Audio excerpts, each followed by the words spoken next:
Who took the Scary. bus? Did you have Candy. in your gut? Did he spit? Did he spit on him? I think he did. There you go. There you go. When the lineup's tough and the bye weeks call, we've got each other through it all. Through touchdowns, heartbreaks, life been too crazy for our team. Through love and football, the season shines. Laughing together, 1 yard at a time. Ooh, Sunday's better when we all believe. It's fantasy, it's family, it's our league.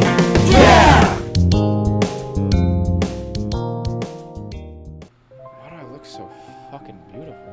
Alright guys, welcome to another episode of Big Balls Productions Weekly Recap. I am actually for once recording this before the game. I think it starts in 1 minute. But hey, I'm not going to know anything that anyone's done so far. So we're actually going to have this out. Yeah, well, probably not soon, but at least without any prior knowledge of the game before. So that's like the first time that's happened in 3 weeks or so.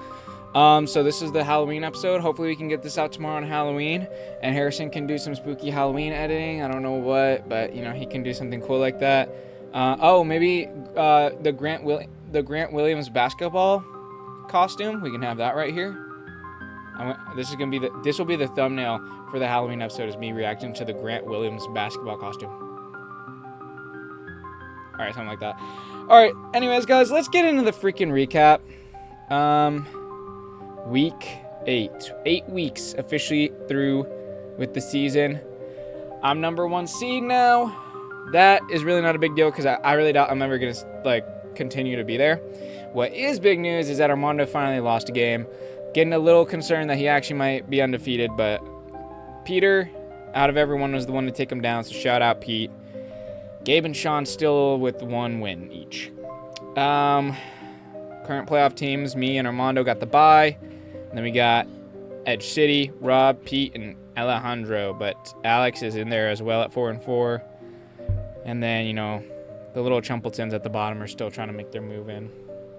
Still anyone's game.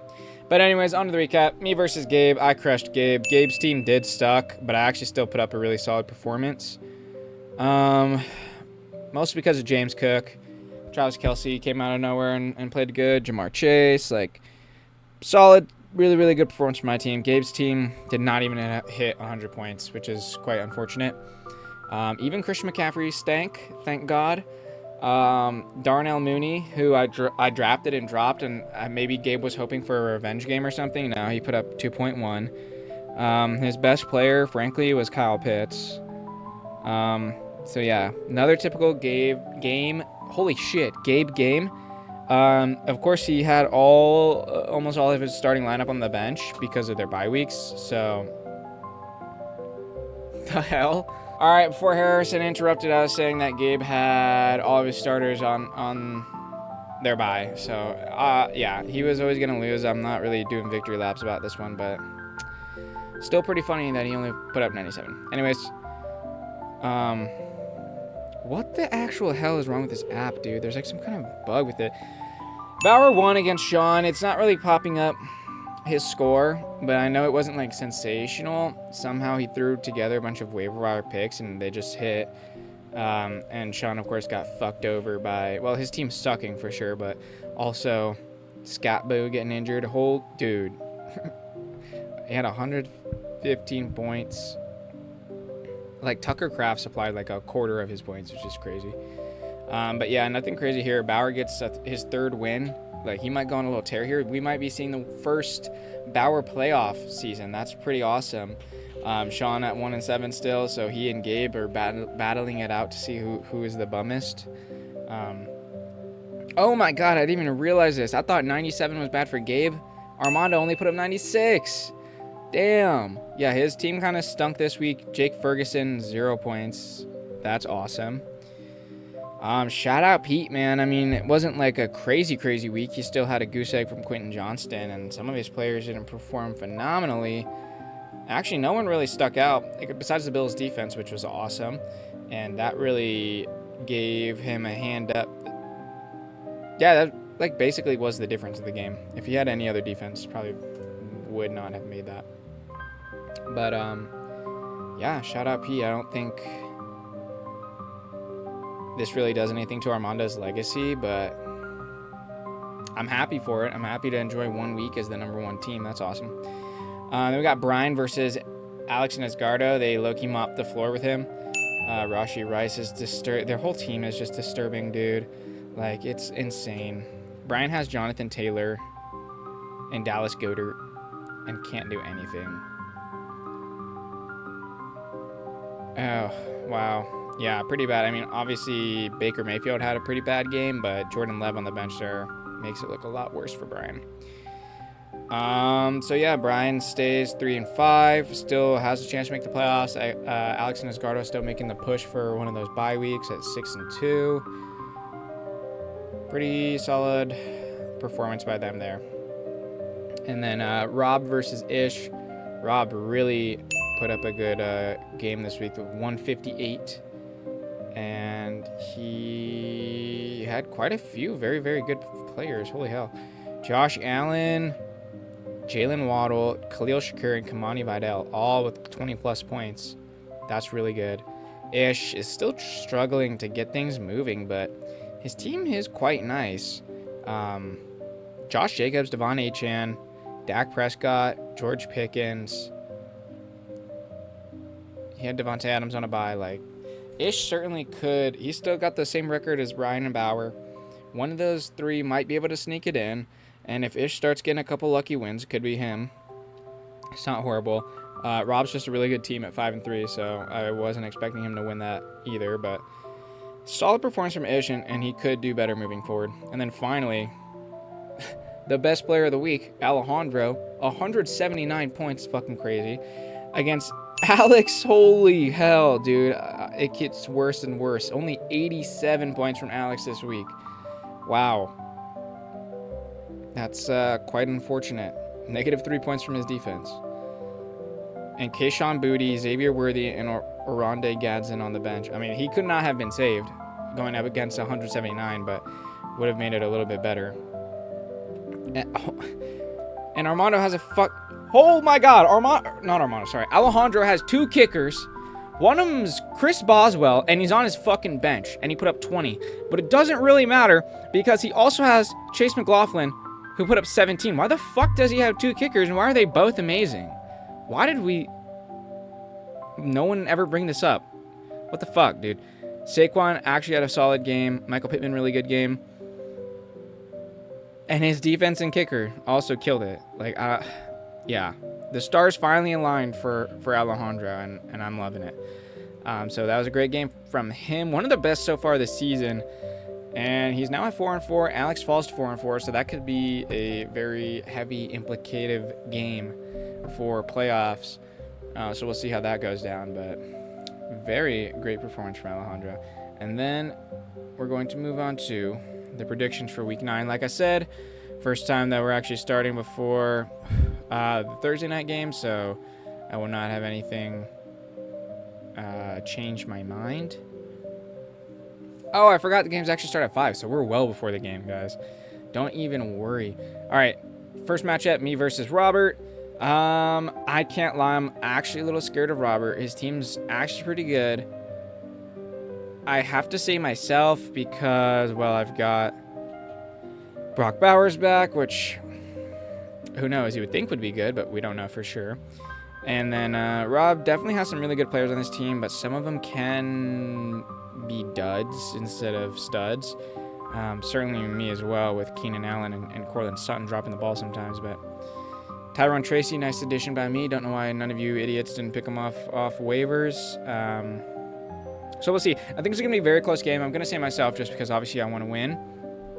But I seriously would not be surprised if Robert mopped the floor with me this week. And that would be a big win for him too. I mean, that'd be two really, really good teams that would beat me right there. So I would not be surprised if Robert and Edge City were one of the few teams I lost to this year. But I'm still going to go with me just to manifest that. All right, then we got Sean versus Peter. Sean's team is one of the most injury-riddled teams in the league. It is not looking great for him at all. It wasn't looking good. His running back situation wasn't looking good before Scatboo died. And now it's David Montgomery, who's more of a running back too, and Tyler Algier, who really should not be being started at all. And who is the other one? Nick Chubb, who is also not wonderful, but can be good sometimes. So it's not looking great for Sean. He got CeeDee Lamb and then lost Mike Evans. Tucker Kraft's been great. Oh, Sean is starting 3 tight ends. That might be the first time we've ever seen anything like that before. Peter's team, on the other hand, just beat Armando. I think he's on a bit of a roll right now. Don't think Travion Henderson is a good start at all. But everyone else on his team looks pretty solid. I don't know why he would bench Quentin Johnson after one bad game. He's probably going to be really, really good this week, especially against a freaking Tennessee defense. So maybe change that out, you fucking goober.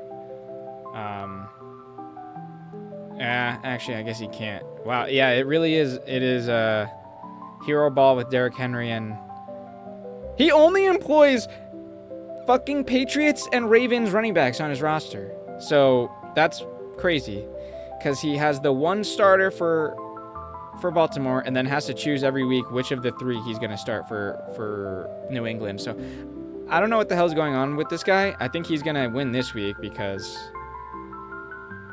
Sean's team is really falling apart. It's quite sad, but it's falling the fuck apart. And yeah, we'll see. He gets Trey Benson back soon, which is pretty good. We'll see. He's 4-4, so he can afford to wait. But hopefully that works out well for him. Again, I don't like Travion Henderson starting, but whatever. I'm taking Peter over Sean. Then we got Edge City versus Bauer. Now let's see here. Bauer had a lot of his players on a bye week last week. And this week he's got Hurts and A.J. Brown on a bye, which that's very bad. But Edge City has Breece Hall on a bye. So it's definitely looking nuclear. Rashee Rice, Nakua, Jefferson, Olave is absolutely fucking disturbing. They're projected to put up a bazillion points. But I feel a little bit more Bauer fucking magic in me, dude. With Amon-Ra back, maybe Ken Walker goes nuclear.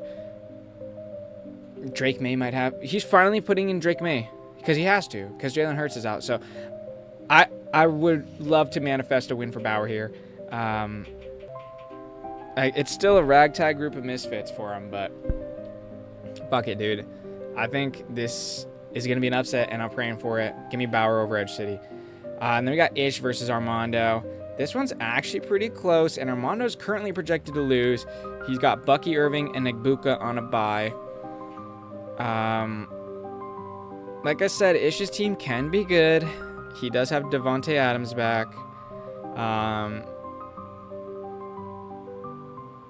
I don't want to keep going upset over upset, but if there's any week for Armando to lose to a little bottom feeder, I think it would be this week.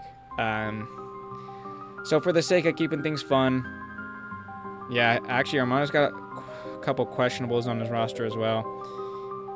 Yeah, for the sake of keeping things fun, let's give Ish the upset here. It would be great if Armando lost 2 weeks in a row. Little Peter-esque 7-0 to 7-7 run would be awesome. But yeah, give me Ish over Armando in a crazy upset. And then we got Alex versus Brian. 2 close little bottom dwellers here. Hey, heads up. Alex, you might want to put in frickin' Jaden Daniels, who you just traded your life away for, bro. Probably Charbonnet, too. Oh, and maybe Aronde Gadsden. Yeah, and then your team could actually be pretty solid, especially if you took Rome and Dunze out. Hey, it's your team. I don't give a fuck, but you definitely could beat this game. You're currently projected to lose by 20. Brian's team is pretty good. Starting Bam Knight is interesting. But against Dallas, could go good. Yeah, Brian's concocted a relatively decent team. And he's got quite a few out on a bye week right now. Dallas Goedert, Garrett Wilson, Chris Godwin, Quinshon Judkins, Baker Mayfield. Dude, yeah, Alex should be able to take advantage of this. I actually did not realize that his entire team was on a bye. Alex, you have to be able to take advantage of shit like this, bro. So he's got Rashad White on a bye, which isn't horrible because you can sub in Zach Charbonnet, like I said. Yeah, I'm going to take Alex. Once he updates his team, it's going to be a lot better. And, yeah, Brian would be lucky to get a win this week. So give me Alex over Brian. And then finally, Gabe versus Alejandro. Alejandro just had a fucking sensational week. But now he's got Saquon and Devontae on a bye, as well as one of his kickers, so he can only use one of them this week, unfortunately. Meanwhile, Gabe got everyone back that he was missing last week. Besides Justin Fields, who he doesn't need. Kyler's back.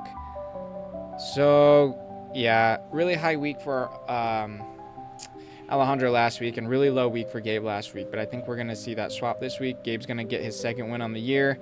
And Alejandro's going to have to keep clawing to stay in contention for the playoffs. So those are my predictions. Favorite team's me because fuck y'all. And I actually earned it this week. I'm the number one team. So me first. Then give me Edge City. And then give me Rob.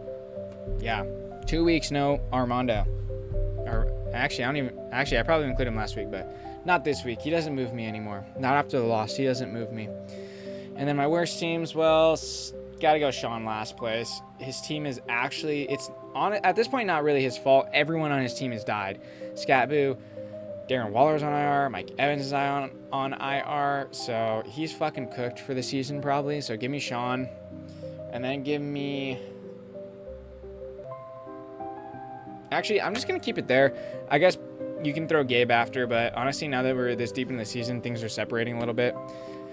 We don't really have that many horrible teams. It's really just Gabe and Sean, and well, the difference between those two teams is that Gabe actually has like the most points scored against him, if I'm correct. Yeah, Gabe has the most points scored against him, and he also has a lot more points scored. Sean just has the least amount of points scored by a mile. Gabe is in 8th, so yeah, I mean, I'd throw Gabe, but I'm sure he'll get a couple more wins as the season goes by, but Sean's definitely last place. And yeah, there's your recap for the week, guys. Hopefully Harrison made this fun and Halloween themed because it's the Halloween special. And that's all I got to say this week. Robert, I don't even think you watched the videos, but if you do, maybe someone can send that to him. Oh, like just screenshot this. That's what I'm giving the energy of to him this week, because we're wanting a win over here, but I'm actually a little scared of him. So everyone this week, everyone this week, good job or good luck, except unless your name is Robert, and then you get a middle finger because I don't want you to win. All right, have a great week, guys. Good luck to everyone other than Robert, as I mentioned. And yeah, see y'all back here next week for the recap. Happy Halloween, everyone. Bye. I was working in the lab late one night when my eyes beheld an eerie sight. For my monster from his slab began to rise, and suddenly, to my surprise, he did the monster mash. It was a graveyard smash. It caught on in a flash. He did the monster mash. From my laboratory in the castle east to the master bedroom where the vampires feast, the ghouls all came from their humble abodes to get a jolt from my electrodes. They did the monster mash. It was a graveyard smash. It caught on in a flash. They did the monster mash. The zombies were having fun. The party had just begun. The guests included Wolfman, Dracula, and his son. The scene was rocking, all were digging the sounds. Igor on chains, backed by his baying hounds. The coffin bangers were about to arrive with their vocal group, the Crypt Kicker 5. They played the monster mash. It was a graveyard smash. It caught on in a flash. They played the Monster Mash. Out from his coffin, Drax's voice did ring. Seems he was troubled by just one thing. Opened the lid and shook his fist and said, "Whatever happened to my Transylvania twist?" It's now the Monster Mash, and it's a graveyard smash. It's caught on in a flash. It's now the Monster Mash. Now everything's cool, Drax a part of the band, and my Monster Mash is the hit of the land. For you, the living, this mash was meant to. When you get to my door, tell them Boris sent you. Then you can Monster Mash and do my graveyard smash. You'll catch on in a flash. Then you can Monster